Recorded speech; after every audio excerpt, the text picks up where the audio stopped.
Здравствуйте. На телеканале «Новый век» программа «Вызов-112» в студии Алия Хайрудинова. И сегодня мы расскажем об акте членовредительства в одном из домов на улице Восход. Этот чел, я не знаю, пил, не пил с мешком с второго этажа. Что-то его зарезал, отрезал. После ранения одного мужчины подозреваемый вломился в другую квартиру в этом же подъезде. Я до сих пор в шоке. А если бы у него ножницы, все.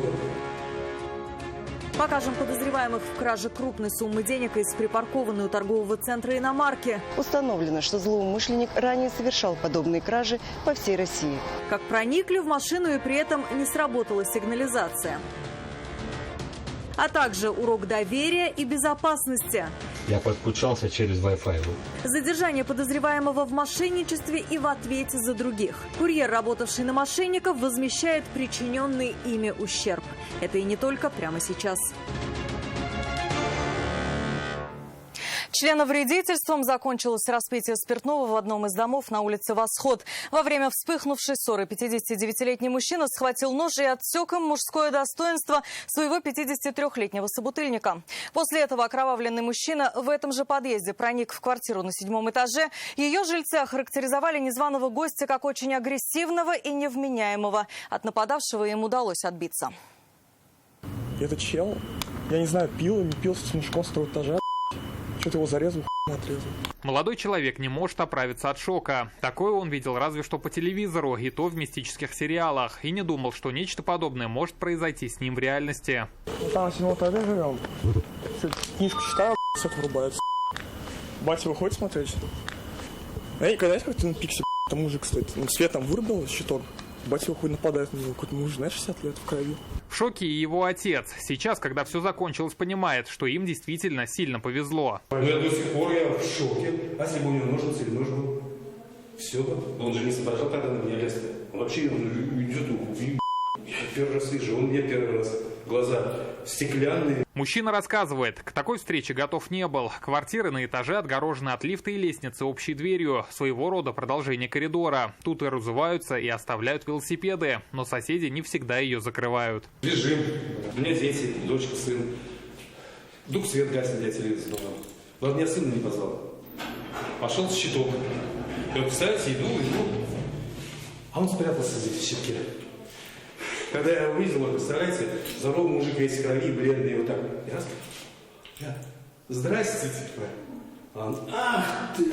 И попер. Ну я столько мог вот отпинулся, вот ты его видал, вот все болят. Он в дверь, я дверь его шлепал, он все равно лезет, он в квартиру забежал.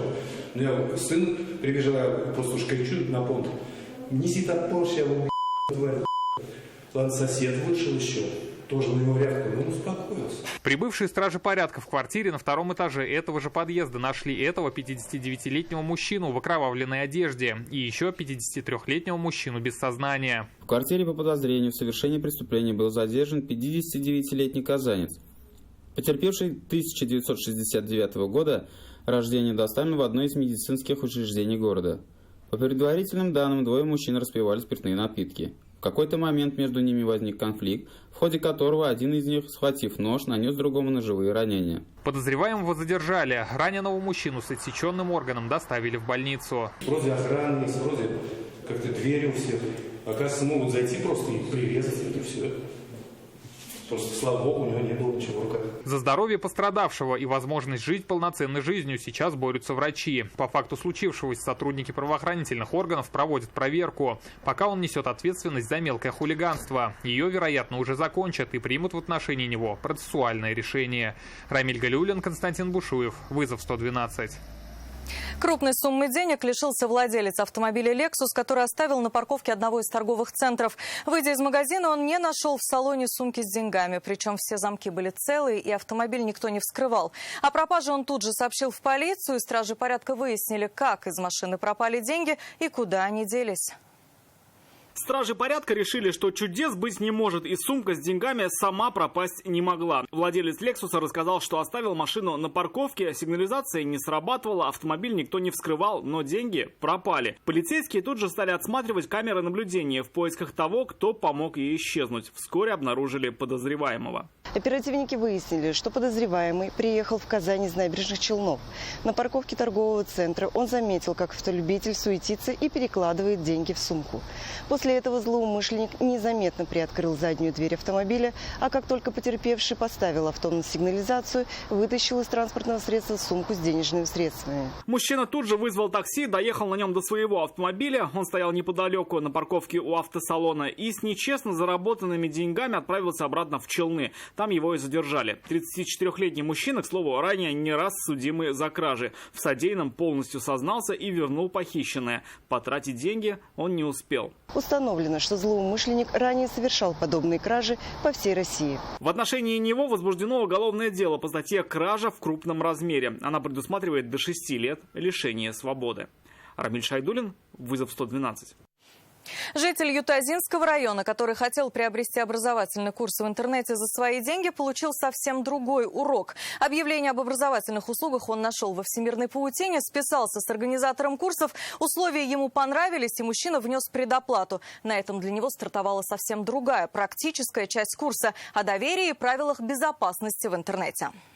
Я подключался через Wi-Fi. В шортах с голым торсом преподаватель главного урока «Доверяй, но проверяй». Этот стол – его рабочее место. Отсюда он и проводил практические занятия по своему курсу, хотя пострадавший заказывал совсем другой. Дежурную частью МВД России по Ютазинскому району с заявлением о мошенничестве обратился местный житель. Мужчина сообщил, что он хотел приобрести образовательные услуги, внес предоплату, после чего продавец перестал выходить на связь. Найти подозреваемого было делом техники. Оперативники узнали, куда потерпевший отправил деньги, и отследили все банковские переводы этой суммы вплоть до конечной точки. Деньги и привели стражей порядка в Башкирию к этому 38-летнему мужчине. Он был задержан по месту жительства, где оперативники также обнаружили необходимое оборудование для мошеннических действий. По данному факту полицейские возбудили уголовное дело по статье «Мошенничество». Она предполагает лишение свободы до 5 лет. Сотрудники правоохранительных органов тем временем выясняют, не обманул ли мужчина таким образом кого-то еще.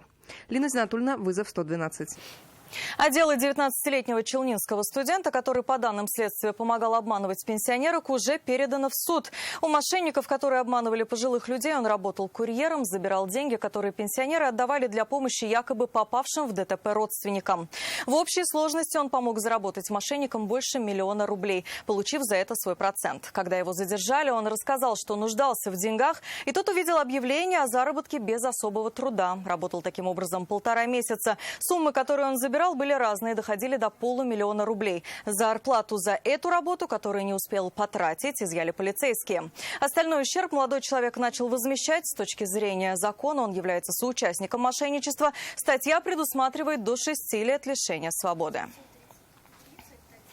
2 килограмма 401 грамм синтетических наркотиков обнаружили автоинспекторы у пассажира иномарки. Машина ехала в Казань со стороны Москвы. Ки остановили на посту полиции для проверки документов. В салоне находились 4 мужчин, водитель и 3 пассажира. Один из них вдруг занервничал. Все остальные при этом были спокойны. Автоинспекторы решили досмотреть разволновавшегося молодого человека и его багаж.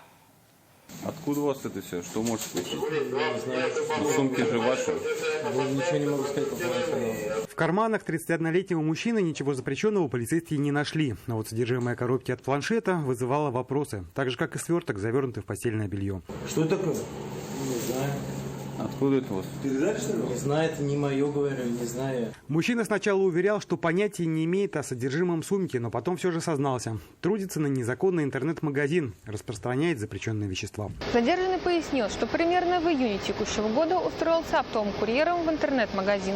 При этом внес задаток 100 000 рублей за оптовую партию с наркотическими средствами. Партию наркотиков по указанию куратора забрал в Московской области. Распространить должен был в Казани, а также через закладки в тайнике мелкими партиями. В Подмосковье летел самолетом, обратно поехал на попутке, поэтому ни водитель, ни другие пассажиры даже не подозревали, что он везет. Экспертизой установлено, что изъятое является наркотическим средством метамфетамин массой более 2 килограмм. В отношении мужчины возбуждено уголовное дело по статье «Покушение на сбыт наркотиков в особо крупном размере». Свободы он может лишиться на 1,5 десятка лет.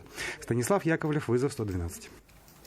И это все, о чем мы успели вам рассказать. Обо всех происшествиях вы можете сообщать нам по телефону 570 50 50 или на мобильный 8 98 69 112 112. Также мы доступны в социальных сетях. Присылайте видео, снятые вами. В студии была Алия Хайрудинова. Увидимся и не бросайте вызов судьбе. Вдруг она его примет.